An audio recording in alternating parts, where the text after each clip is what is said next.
Hello and welcome back to another video with me, Akshat. I'm making a video after a very long time. I'm sorry कितना gap में मैं video बनाता हूँ, but I'll try to be consistent with the videos now. So without further ado, let's begin.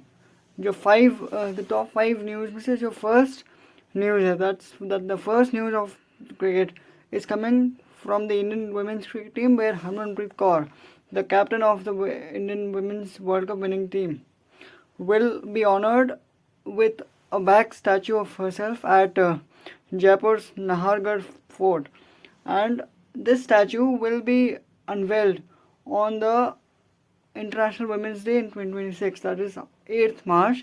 और ये जो wax statue है ये ना सिर्फ हरमनप्रीत या इंडियन क्रिकेट टीम को ऑनर करने के लिए, बट ये एक सिग्निफिकेंट स्टेप है. It is a significant milestone और stepping stone that signifies or portrays the growth of women's cricket in India and on the global stage.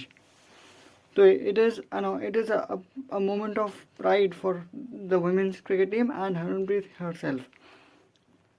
Moving on, second news भी women's Indian cricket team से related है, जहाँ पे after their historic triumph and after the historic win in the final over South Africa, PM Modi, Prime Minister Narendra Modi, has invited the Indian cricket team to meet him at his residence in New Delhi, and he will be felicitating the women's cricket team.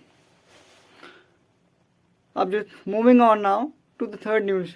Third news आ रही है from down under Australia, जहाँ पे 21st November से, as you know, Ashes 2025 and 2026 start होने वाले हैं.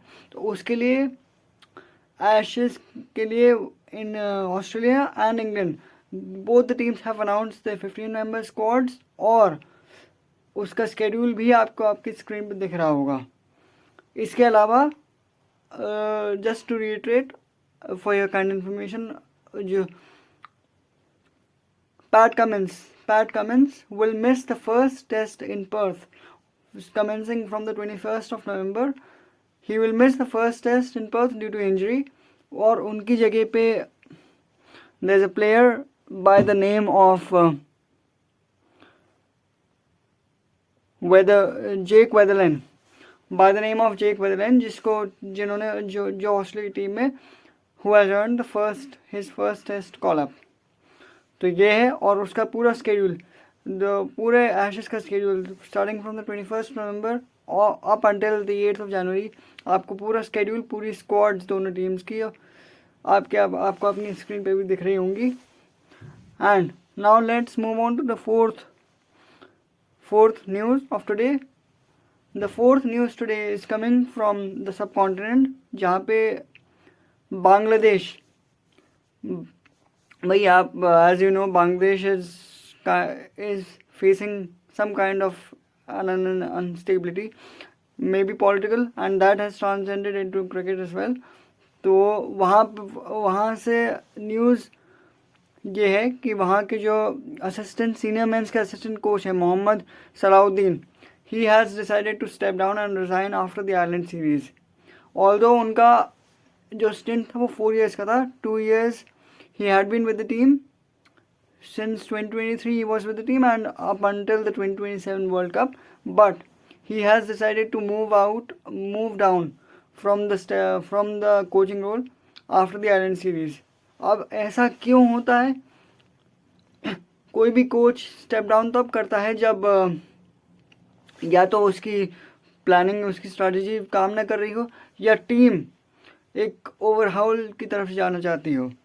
तो बांग्लादेश में जब ये टर्मोइल या फिर जो भी अनस्टेबिलिटी है, और ये जो रेजिग्नेशन है कोच का, ये किस तरफ लीड करेगा लॉन्ग रन में, ये देखने वाले. This is something for us the spectators to see. And moving on now to the last but not the least news of the day, जो क्रिकेट के वर्ल्ड से आ रही है, वो है IPL रिलेटेड. IPL में एज यू नो काफ़ी टाइम से या काफ़ी पहले से ऐसी न्यूज़ आ रही थी कि RCB जो टीम है वो that is up for sales, but अब उन्हें उसी से रिलेटेड की अब न्यूज़ ये आ रही है कि यूनाइटेड स्पिरिट्स लिमिटेड जो कि डाइगो जो इंडियन आर्म ब्रांड है उसी का एक काम है, उसने they have decided to look into the investment, or they have decided to not only look into their investment into RCB, but they have decided to expand their business beyond cricket and focus more on businesses regarding jewelry and other stuff, जो कि आपको पूरे detail अभी आपके screen में दिख रहे होंगे। तो ये हैं क्रिकेट की आज की 5 नवंबर यानी आज की क्रिकेट की न्यूज़, क्रिकेट के ग्लोबल स्टेज से आने वाली 5 top news. And for more such videos keep watching my channel and thanks for watching and please like, do and share, subscribe. Thanks for watching.